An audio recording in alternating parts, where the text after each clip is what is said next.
कोर्टाचा निकाल लागून बरेच दिवस झाले. तुझा फालतूपणा आम्ही सहन करून घेणार नाही. तू जास्त टाइमपास नको करू. मी टाइमपास नाही करत आहे नितीन. अरे मग सरळ मुद्द्यावर ये ना. कोर्टाने ठरवल्याप्रमाणे दे ना तिला पोटगी. ही रक्कम का लहान नाहीये, थोडा वेळ लागेल मला त्याच्यासाठी. वेळ पाहिजे? माझ्या बहिणीचा संसार मोडताना नाही कळलं का? संसार मी नाही मोडला. हे मग तुला काय म्हणायचं? हे माझ्या बहिणीनं घडून आणले सगळं. हा, मी तसं नाही म्हणत आहे नितीन. अरे तुझ्यामुळे माझ्या मुलीच्या आयुष्याची वाट लागली. अरे दड 4 महिने सुद्धा तुला संसार करता आलेला नाहीये. पोटगी तर तुला द्यावीच लागल. तुझं काय, तुझं लग्न होईन रे. तू मुलगा आहे, पण तिच्या तर कपाळाला आयुष्यभरासाठी लागला ना घटस्फोटी तिचा शिक्का. माझ्या पण आयुष्यावर परिणाम झाला. हे तुझ्या आयुष्याचं नको सांगू मला. तसं काही देणं घेणं नाही आम्हाला. ए बाबा, अरे कोर्टाने ठरवल्याप्रमाणे 10 लाख रुपये दे आणि विषय संपव एकदाचा. काय म्हणाले? अहो, जेव्हा संसार वाचवण्यासाठी मी रोज तुमच्याकडे यायचो तेव्हा तर तुमच्याकडे वेळ नव्हता. आता पैशाचा विषय निघाला तर सगळे एकत्र बसून बोलताय माझ्याशी. त्यावेळी विषय माझ्या मुलीचा होता. हा, आता विषय पैशाचा आहे का नाही? म्हणजे तुला असं म्हणायचंय आम्ही हे सगळं पैशासाठी करतोय? प्रिया, मला काहीच म्हणायचं नाही. हे तू तुझा इमोशनल ड्रामा बंद कर. तू फक्त पैशाचं लक्ष ठेव, कळलं का? रक्कम छोटी नाहीये, वेळ पाहिजे मला त्याच्यासाठी. किती वेळ पाहिजे तुला? मला 2 महिने तरी पाहिजेत. हा? 1 महिना. 1 महिन्यात नाही करू शकत मी. रोहन, तू कर्ज काढ, स्वतःला गहाण ठेव, काय करायचं ते कर, पण मला 1 महिन्यात पैसे लागल म्हणजे लागल. नाही होणार 1 महिन्यात माझ्याच्या. हा? 1.5 महिना दे मला. 1.5 महिना 1 महिना? 1.5 महिना. 1 महिना. 1.5 महिना. बरं ठीक आहे, 1.5 महिना. 1.5 महिन्यांच्या वरती 1 दिवस जरी झाला ना क्वार्टर भेटायचा आम्हाला. ठीक. हे रोहन, 1.5 महिना लक्षात ठेवायचं. काय नाही?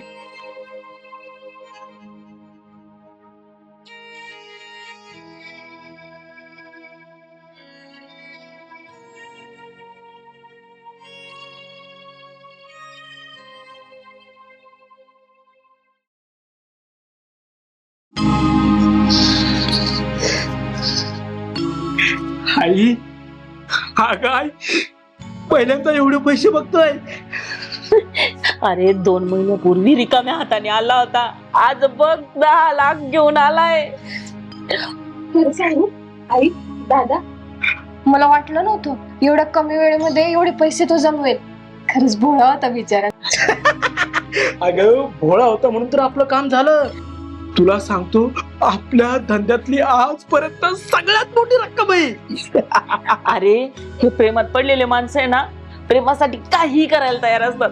2 महिन्यात 10 लाखाचे मालक झालोय आपण. आता पुढे काय करायचं? पुढं काय करायचं? नवीन पाखरा शोधायचा. तुमचं काही खरं नाही बाबा. अगं, हीच तर खरी वेळ आहे. हे बघ, घटस्फोट झाला, पोटगी मिळाली, आता आधारासाठी नवीन खांदा शोधायचा. हा, पण यावेळी मुलगा असं शोधू जो जास्त सेटल पाहिजे. बरोबर. एकुलता एक मुलगा शोधायचा, स्वतःचं घर, चांगली नोकरी आणि सगळ्यात महत्वाचं म्हणजे एकदम भोळा. त्याच्या तोंडावरून माशी पण नाही उठली पाहिजे. आणि पुढे?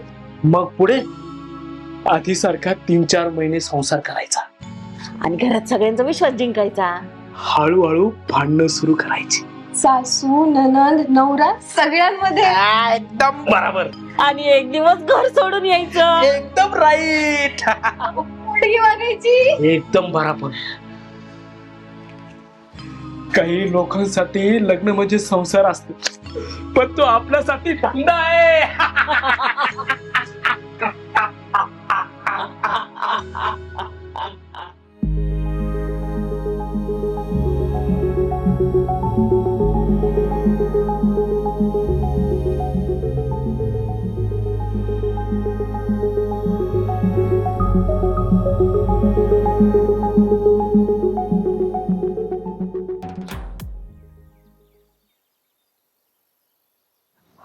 खरं सांगू, आजकाल कोणावर विश्वास ठेवते कळतच नाही. का? काय म्हणजे, माझ्या बहिणीच्या बाबतीत ते झालं ना, ते कोणाच्याच बाबतीत घडू नये. म्हणजे म्हणजे माझी बहीण खूप भोळी आहे, खूप साधी आहे. ती पटकन कोणावर विश्वास ठेवते आणि मग लोक तिचा विश्वासघात करतात. पण तिचं लग्न का मोडलं म्हणजे हरकत नसेल तर सांगा. लग्न मोडायची आमची अजिबात इच्छा नव्हती, पण तिला खूप त्रास होत होता. कसला त्रास होत होता? आता सगळं सांगण्यात काय फायदा आहे. तिला तिथं खूप त्रास होत होता, खूप छळ होत होता. मी तुला खूप वेळा सांगितलं की घर म्हणलं की भांडं लागणारच. ती खूप वेळ रडत माझ्याकडे आली.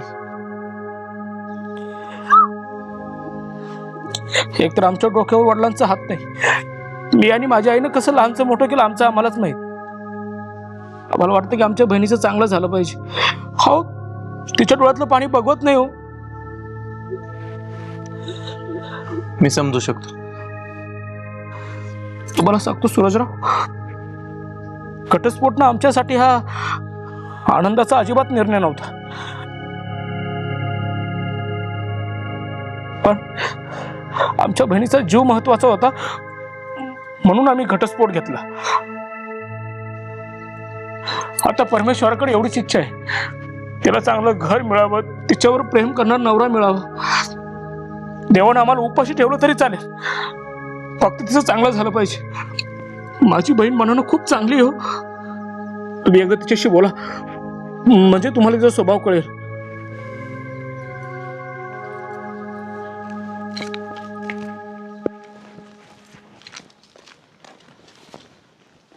मी इथे बसलो तर चालेल ना? हो, बसा ना.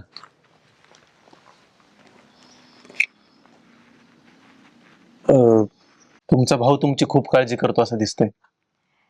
त्याने आणि आईने खूप काही केलंय माझ्यासाठी. मी समजू शकतो. तुमचा स्वभाव असाच शांत आहे का? सगळे तसंच म्हणतात हो. तुम्हाला काय विचारायचं असेल तर बिनधास्त विचारा. तुम्ही रागीट तर नाही ना? मी अजिबात नाही. आणि तुम्ही? मी जरा जास्तच बोलते हो. तसं तर काय वाटत नाहीये. बाकी तुमच्या काय अपेक्षा असतील तर सांगा. बाकी काही नाही, फक्त साथीदार चांगला असावा एवढंच. मला तेच हवंय.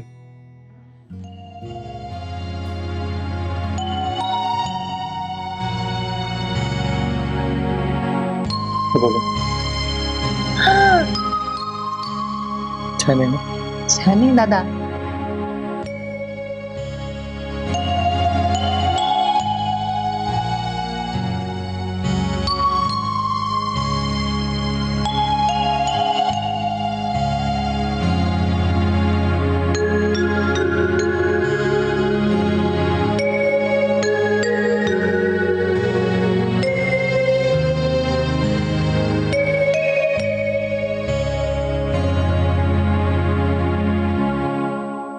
मुलगी चांगली वाटली मला.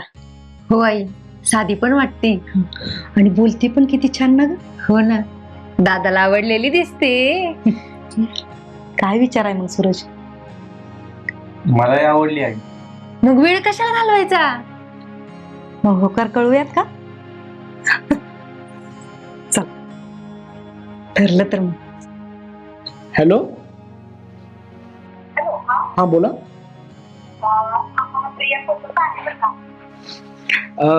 आम्हाला पण सूरज पसंत आहे. हो, आणि आपण लग्नाची लगेच तयारी करूयात.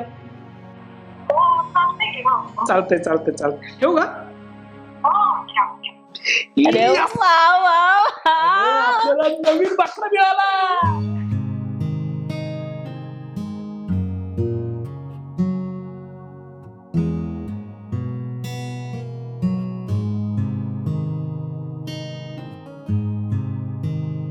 प्रिया, अगं राहू दे बाळा. अहो राहू दे की आई, मोठ्या माणसाची सेवा केली का पुण्य मिळतं बघा. आणि तसं पण सासू म्हणजे आईच असते ना.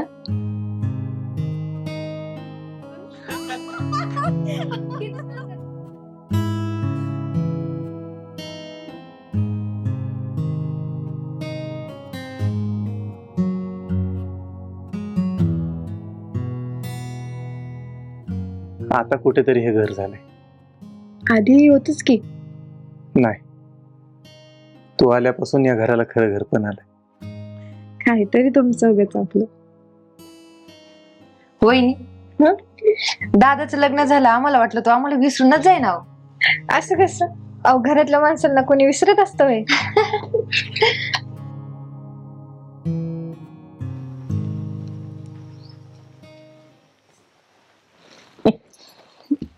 काय मग प्रिया, कसं चाललंय सगळं सासरी? सासरी सगळं मस्त सुरू आहे. सूरज चांगला आहे आणि त्याची आई बहीण सुद्धा चांगलाच जीव लावते बरं का मला. म्हणजे असं किती दिवस चालणार आहे अजून? हा म्हणजे म्हणजे अगं तुझ्या लग्नाला 3 महिने झालेत. मग मग आता पुढच्या कामाला कधी लागणार आहेस? कुठलं काम? अगं जे आपण आधीपासून ठरलं होतं ना ते. अच्छा ते. आता हळूहळू सूरजची आई आणि त्याच्या बहिणीशी वाद घालायला सुरुवात कर. हे बघ, लहान लहान गोष्टीतून घरात भांडणं काढायचे. सूरजच्या कानात वेगळं सांगायचं आणि त्याची आई आणि बहीण त्यांच्या कानात वेगळं सांगायचं. एकदा का घरात भांडणं सुरू झाले मग सगळं कसं आपोआप घडणार. तसंही सूरज माझ्यावर खूप विश्वास ठेवतो बरं का. अगं मग आपलं काम का अजून सोपं होणार. हळूहळू त्याचा विश्वास जिंकायचा आणि मग त्याच विश्वासाचा फायदा घ्यायचा. आणि मग घर सोडून बाहेर यायचं आणि सांगायचं की सासरी मला खूप त्रास होतोय. आणि मग एक दिवस घटस्फोट. आणि मग पोटगी.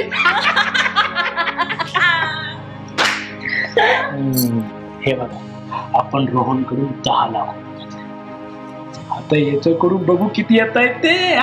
यावेळेस आकडा डबल झाला पाहिजे बर का. फक्त यावेळेस काही करू नकोस, जरा हुशारी घे.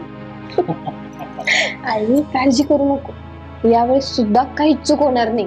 बस एवढंच ऐकायचं होतं.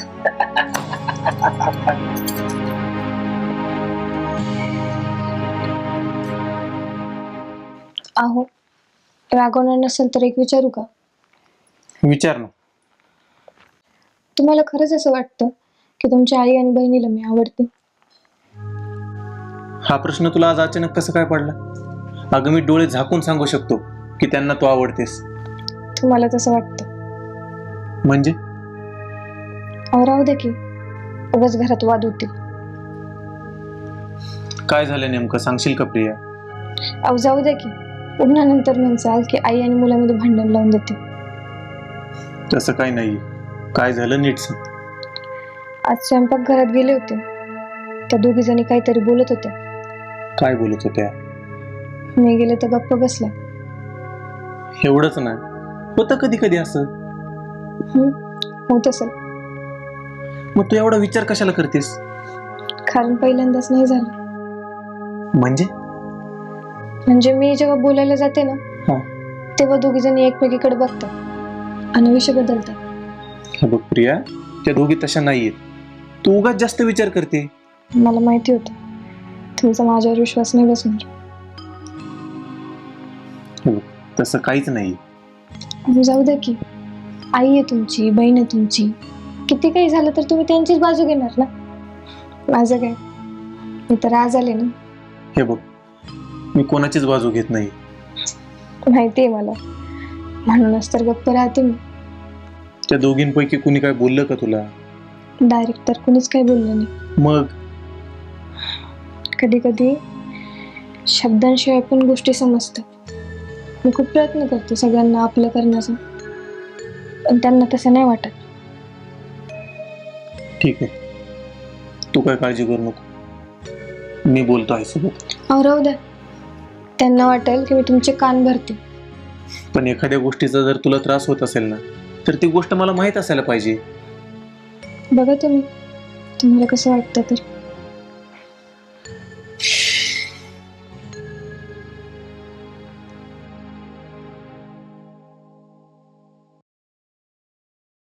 प्रिया,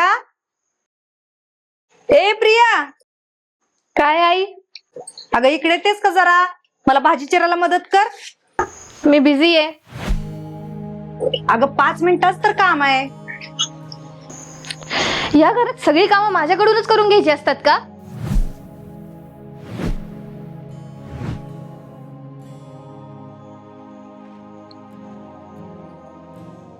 अगं मी फक्त मदत मागितली तुला. मदत मदत नाही सांगत तुम्ही, डायरेक्ट ऑर्डर सांगतात. मोलकरणीला सांगतात ना तसा. अगं वहिनी, आई तर असं काही बोललीच नाही. ए, तू मध्ये नको बोलूस ग.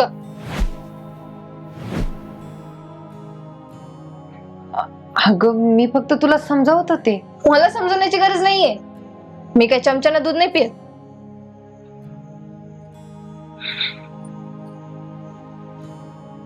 प्रिया, काय झालंय तुला? आमच्याकडून काय चुकतंय का? अलीकडे तू जास्तच चिडचिड करायला लागलीस ग. हो, कारण मला आता सगळं समजतंय. काय दिसतंय तुला? तुम्हा दोघींना मी नकोय ना ह्या घरात. अगं वहिनी, तू काही काय बोलती? जे खरं आहे तेच बोलतेय मी. अगं मी तर तुला माझी दुसरी मुलगी समजतीये. हो, फक्त तोंडावरच ना. वहिनी, तू जरा जास्त चुकीचा विचार करती. चुकीचं? वा रे वा, चुकीचं तर तुम्ही दोघी करताय माझ्यासोबत. काय चुकीचं केलं ग आम्ही? मी जेव्हा खोलीत येते तेव्हा गप्प बसता, माझ्या माघारी कुजबुज करता. सगळं दिसतं मला. अगं नाही वहिनी, तुझा काहीतरी गैरसमज होतोय. हा, म्हणजे मी खोटं बोलतेय? नाही, मला तसं नव्हतं म्हणायचं. मग काय म्हणायचं होतं तुला? काय चाललंय? कशाचा मोठा एवढा आवाज आहे? विचारा तुमच्या आई आणि बहिणीला. रे सूरज, आम्ही कायच केलं नाही रे. दादा, वहिनी उगाच हो हो, सगळं माझंच चुकतंय. काय झालं ते नीट सांगाल का मला कोणी? माझा ह्या घरात दमगुद मरतोय. प्रिया, तू जरा जास्तच बोलतेस. नाही आई, मी आज गप्प नाही बसणार. वहिनी, तू गरज नसताना ही गोष्टी वाढवती आता. बस झालं, आता मला तुम्हा दोघींचं तोंड सुद्धा नाही बघायचं. प्रिया, तू आधी शांत हो बरं. मला नाही राहायचं या घरात.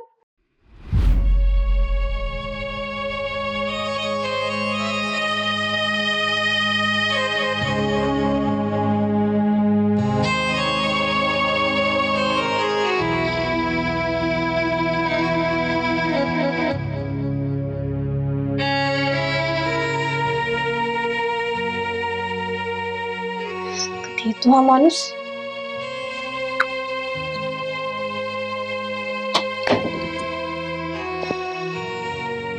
प्रिया, काय झालं आता तर नीट सांग मला. आई आणि साक्षीला मी या घरात नाही पाहिजे. अगं प्रिया, असं काहीच नाही. आई आणि साक्षी खरंच खूप प्रेम करतात तुझ्यावर. मग आज ते अशा का वागले माझ्यासोबत? हे बघ, मला तर तसं का नाही वाटलं. वाटणारच ना, शेवटी तुम्ही त्यांचे. माझं दुःख कसं दिसणार? अगं तू उगाच गैरसमज करून घेतेस प्रिया. हो, ठीक आहे, मीच चुकीची आहे. सगळं माझंच चुकतं. अगं प्रिया, काय करतेस तू? उद्या माहेरी चालले मी.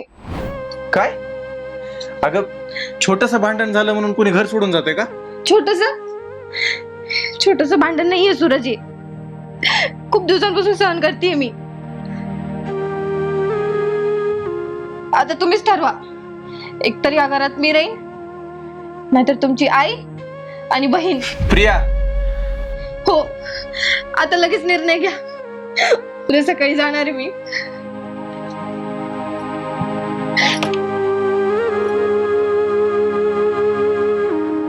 आई, वहिनीला नक्की काय झालंय ग? मला पण काय कळत नाही ग. आपण इतकं चांगलं वागलो तरी पण. कधी कधी माणूस बदलतो तेव्हा कारण शोधूनही सापडत नाही बघ. काय म्हणले रे प्रिया? ती उद्या माहेरी जाणार आहे.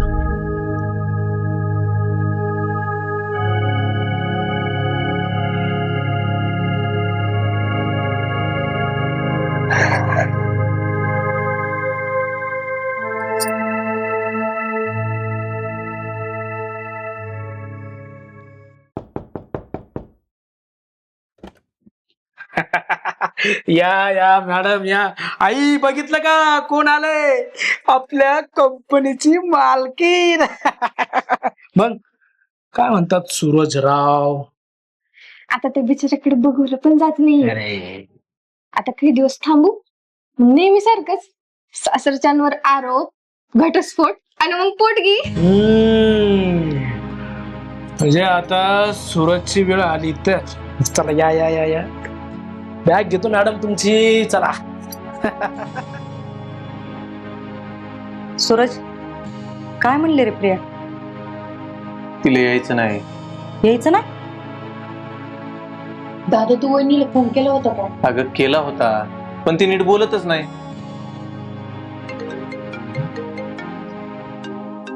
प्रियाचाच फोन. हा बोल बरं. हा प्रिया बोल.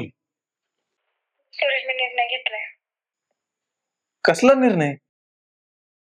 मला तुमच्या घरी परत नाही यायचं. काय?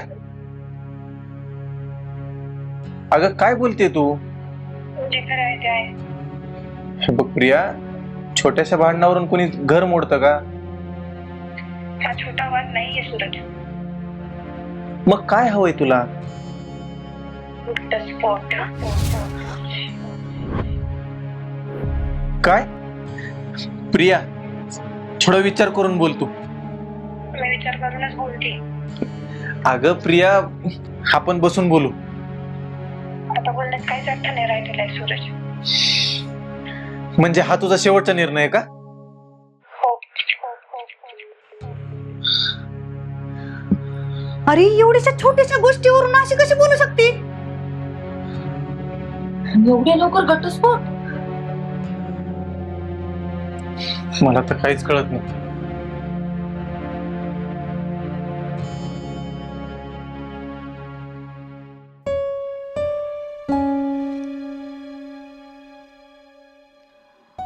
हे बघा सूरजराव, मी डायरेक्ट मुद्द्यावर येतो. माझ्या बहिणीला तुमच्या सोबत राहायचं नाही. पण मी अजूनही संसार वाचवण्याचा प्रयत्न करतोय. अहो मला प्रिया आवडते. माझा निर्णय नाही बदलणार. मला नाही राहायचं त्या घरात. त्यामुळे आपल्याला घटस्फोटची प्रक्रिया सुरू करावी लागेल.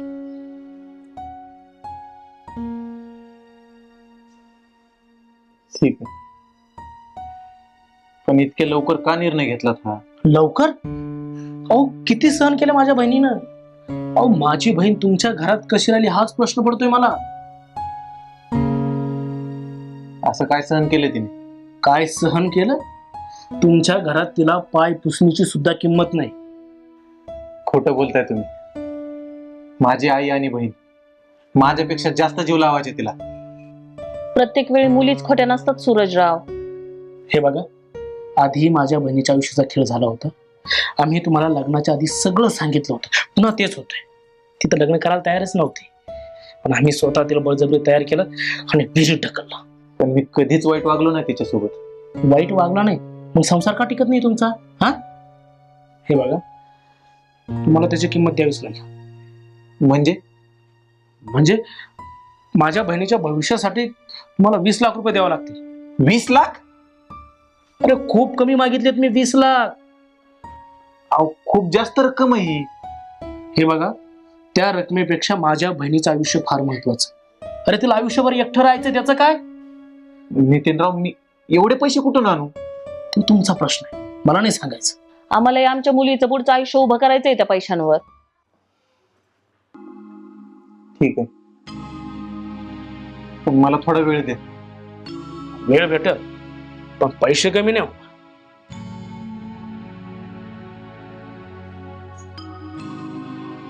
ठीक आहे, पैसे दिल्यानंतर हा विषय इथेच संपेल. संपेल.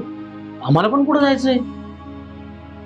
प्रिया, तुझा हा शेवटचा निर्णय? मला पुन्हा पुन्हा तेच सांगायला लावू नका. मला नाहीये काडीभर इच्छा आता. करतो मी पैशाची व्यवस्था.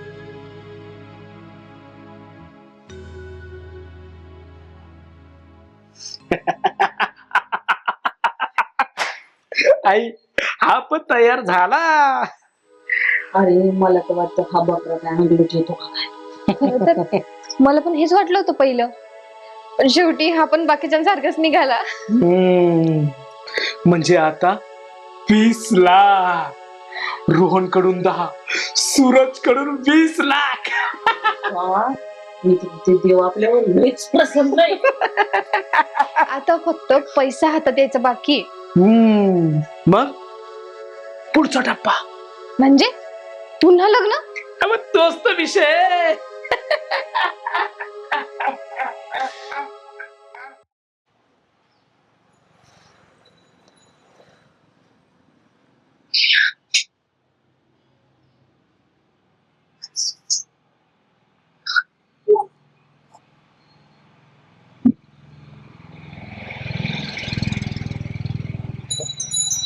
सॉरी बर का.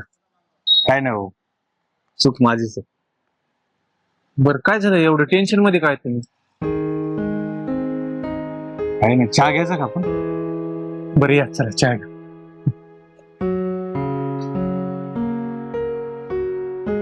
मला तर माझ्यापेक्षा जास्त टेन्शन मध्ये तुम्ही दिसता.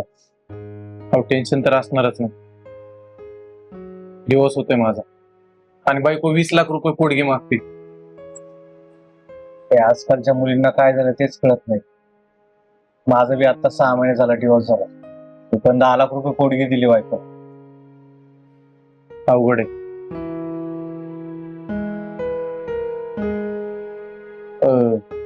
तुमच्या बायकोचं नाव काय म्हणाल? प्रिया. अहो माझ्याही बायकोचं नाव प्रिया आहे. आणि मेवण्याचं नाव नितीन. एक मिनिट. ही तर नाही तुमची बायको. हेच आहे. म्हणजे आपल्याला फसवलं गेलंय.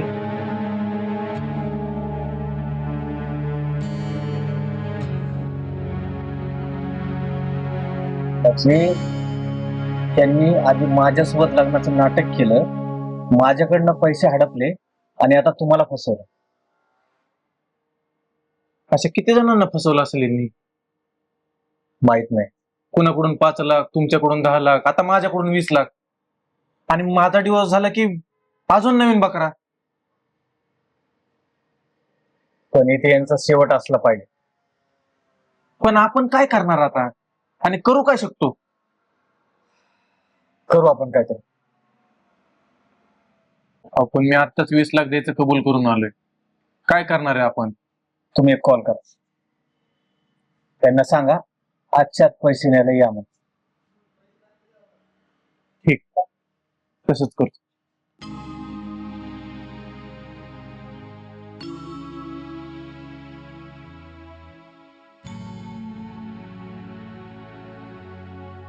हॅलो. हॅलो. हा बोल.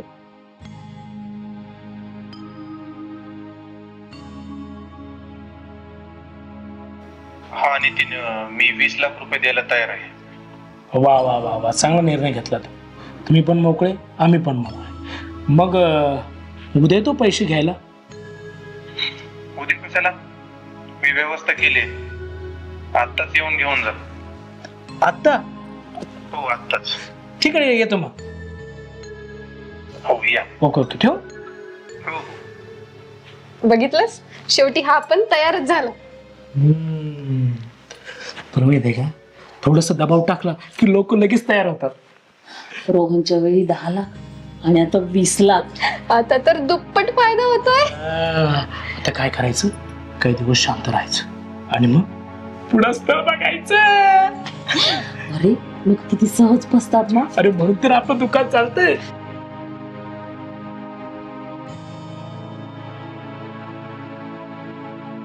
चला चला, 20 लाख रुपये आपली वाट बसताय. चला चला चला चला, मग उशीर काय करायचं. पैसे ऑलरेडी तयार आहेत.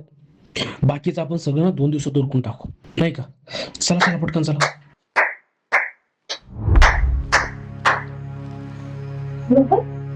हा इथे कसा? तू का धक्का बसला का मला बघून येते? हा धक्का मला याच्या आधी बसला होता. जेव्हा मला कळालं ना, जी गोष्ट माझ्यासोबत घडली तीच गोष्ट सूरज सोबत होते. तुम्ही काय बोलता काही कळत नाही आम्हाला. नाही कळत का? समजत नाही तुम्हाला काय होतं ते? बरं थांब, समजल तुला आता. हा आवाज जरा ओळखीचा वाटतो का बघ बरं. बघितलंस, शेवटी हा पण तयारच झाला. तुला माहिती आहे का, थोडस दबाव टाकला की लोक लगेच तयार होतात. रोहनच्या वेळी 10 लाख आणि आता 20 लाख. आता तर दुप्पट फायदा होतोय.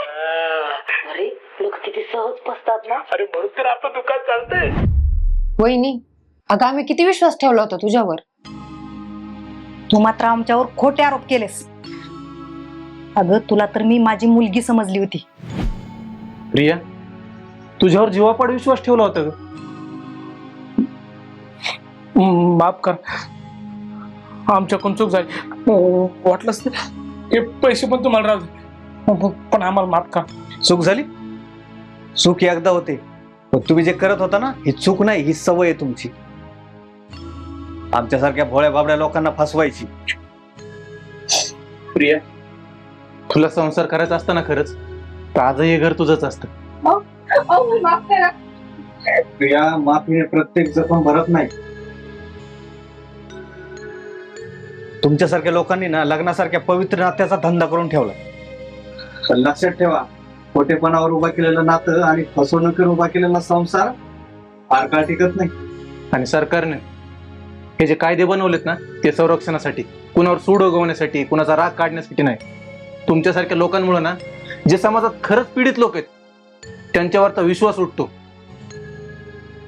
अरे नालायकांनो, पोटगी ही स्त्रीवर झालेल्या अन्यायाचा आधार असते, पण जेव्हा तिचा वापर तुमच्यासारख्या खोटारड्या लोकांमध्ये होतो ना, तेव्हा एक पुरुषच नाही तर पूर्ण अख्खा समाज तिच्यावर विश्वास ठेवणं बंद करतं.